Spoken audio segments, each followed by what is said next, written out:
월요일 아침 나사의 아침 묵상입니다. 우리는 삶을 살면서 약속이라는 것을 합니다. 어떤 일을 하든지 그 약속이라는 것은 반드시 책임을 져야 한다는 것을 뜻합니다. 즉, 약속이란 책임을 지겠다는 하나의 언약입니다. 약속이란 중하든지 덜 중하든지 지켜야 합니다. 그것이 바로 책임입니다. 사랑하는 성도 여러분, 여러분은 책임을 져야 하는 약속을 잘 지키고 있습니까? 약속을 최대한 지킬 수 있기를 바랍니다. 오늘 우리가 읽어야 할 하나님의 귀한 말씀은 출애굽기 32장 1절에서 14절 말씀입니다. 백성이 모세가 산에서 내려오미 더딤을 보고 모여 백성이 아론에게 이르러 말하되 일어나라 우리를 위하여 우리를 인도할 신을 만들라. 이 모세 곧 우리를 애굽 땅에서 인도하여 낸 사람은 어찌 되었는지 알지 못함이니라. 아론이 그들에게 이르되 너희의 아내와 자녀의 귀에서 금고리를 빼어 내게로 가져오라. 모든 백성이 그 귀에서 금고리를 빼어 아론에게로 가져가매 아론이 그들의 손에서 금고리를 받아 부어서 조각칼로 새겨 송아지 형상을 만드니 그들이 말하되 이스라엘아 이는 너희를 애굽 땅에서 인도하여 낸 너희의 신이로다 하는지라. 아론이 보고 그 앞에 제단을 쌓아 이에 아론이 공포하여 이르되 내일은 여호와의 전일이니라 하니 이튿날에 그들이 일찍이 일어나 번제를 드리며 화목제를 드리고 백성이 앉아서 먹고 마시며 일어나서 뛰놀더라. 여호와께서 모세에게 이르시되 너는 내려가라. 내가 애굽 땅에서 인도하여 낸 내 백성이 부패하였도다. 그들이 내가 그들에게 명령한 길을 속히 떠나 자기를 위하여 송아지를 부어 만들고 그것을 예배하며 그것에게 제물을 드리며 말하기를 이스라엘아 이는 너희를 애굽 땅에서 인도하여 낸 너희 신이라 하였도다. 여호와께서 또 모세에게 이르시되 내가 이 백성을 보니 목이 뻣뻣한 백성이로다. 그런즉 내가 하는 대로 두라. 내가 그들에게 진노하여 그들을 진멸하고 너를 큰 나라가 되게 하리라. 모세가 그의 하나님 여호와께 구하여 이르되 여호와여 어찌하여 그 큰 권능과 강한 손으로 애굽 땅에서 인도하여 내신 주의 백성에게 진노하시나이까. 어찌하여 애굽 사람들이 이르기를 여호와가 자기의 백성을 산에서 죽이고 지면에서 진멸하려는 악한 의도로 인도해 내었다고 말하게 하시려나이까. 주의 맹렬한 노를 그치시고 뜻을 돌이키사 주의 백성에게 이 화를 내리지 마옵소서. 주의 종 아브라함과 이삭과 이스라엘을 기억하소서. 주께서 그들을 위하여 주를 가리켜 맹세하여 이르시기를 내가 너희의 자손을 하늘의 별처럼 많게 하고 내가 허락한 이 온 땅을 너희의 자손에게 주어 영원한 기업이 되게 하리라 하셨나이다. 여호와께서 뜰을 돌이키사 말씀하신 화를 그 백성에게 내리지 아니하시니라. 아멘. 모세가 시내산에 올라가 여호와께 성막에 관한 지침을 받은 동안 이스라엘 백성은 눈에 보이는 신을 만드는 악한 일에 의기투합합니다. 아무리 모세가 산 정상에서 더디 내려왔다고 하더라도 이스라엘 자손 도무한 일은 초조함이나 불안감으로 포장하기 어려운 그야말로 악한 반역이었습니다. 궁지에 모인 아론은 이내 이스라엘 자손의 요청에 순응해 애굽 땅을 떠나올 때 애굽 사람들에게서 취했던 금고리를 걷어 그것을 녹여 붓고 조각해 금송아지 형상을 만듭니다. 그리고 그것이 너희를 애굽 땅에서 인도해낸 너희의 신이라고 선언함으로써 여호와 하나님의 위상을 금덩어리로 대체시켜 버립니다. 이 행위는 단순히 우상숭배 금지 계명을 어긴 정도를 훨씬 넘어서 하나님의 임재를 인간 스스로 조작해 만들고 그분 위에 서고자 하는 항명이 반역이며 언약의 파기를 뜻합니다. 이 참상을 산 정상에서 지켜보신 여호와께서는 모세를 산 밑으로 급히 내려보내십니다. 목이 곧은 이스라엘 백성이 언약 파기 의사를 표명한 이상 그 책임을 물어 그들을 처벌하시겠다고 말씀하실 만큼 여호와께서는 크게 실망하셨습니다.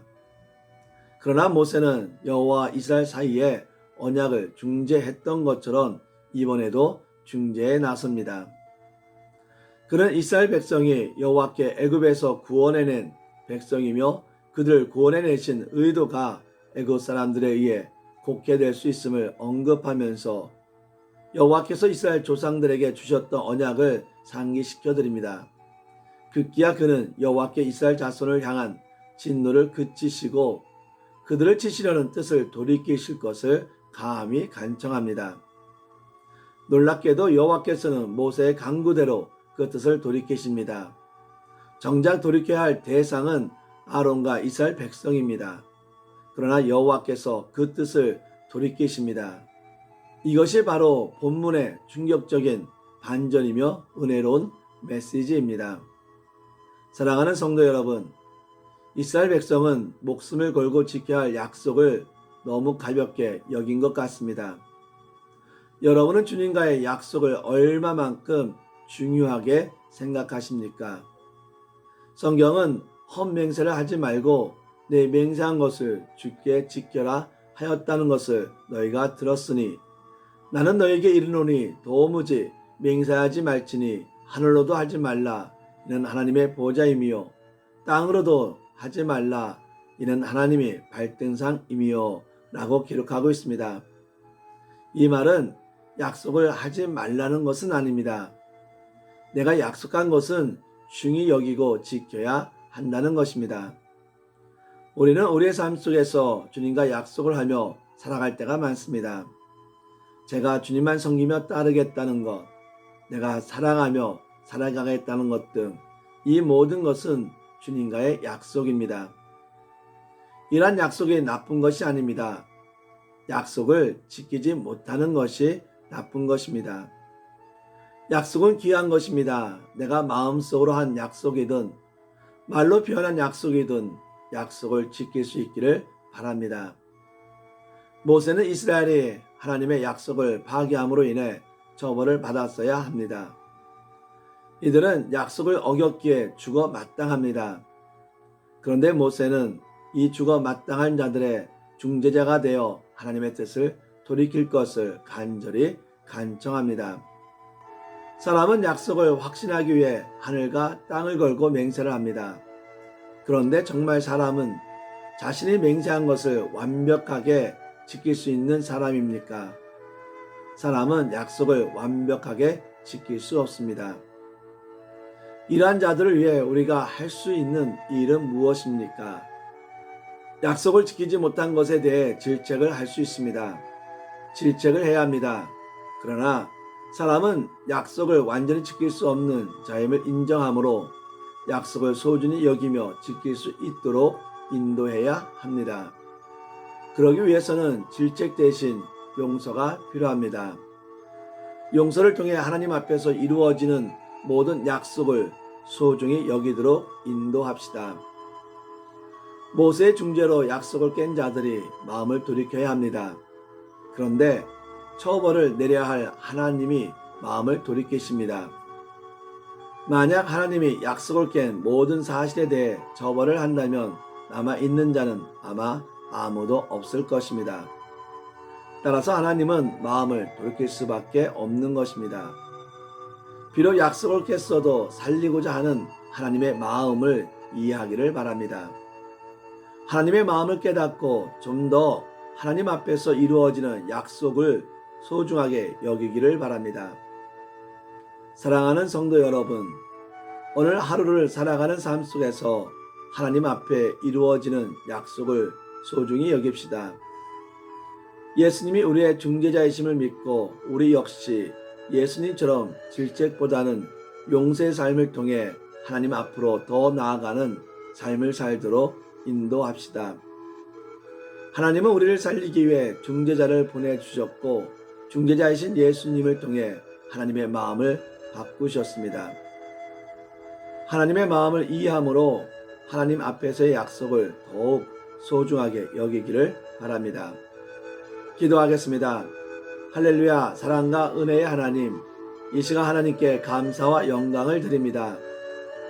약속을 어김으로 인해 죽을 수밖에 없는 저희를 위해 중재자이신 예수님을 통해 용서하고 하나님의 마음을 바꿔주심에 감사를 드립니다.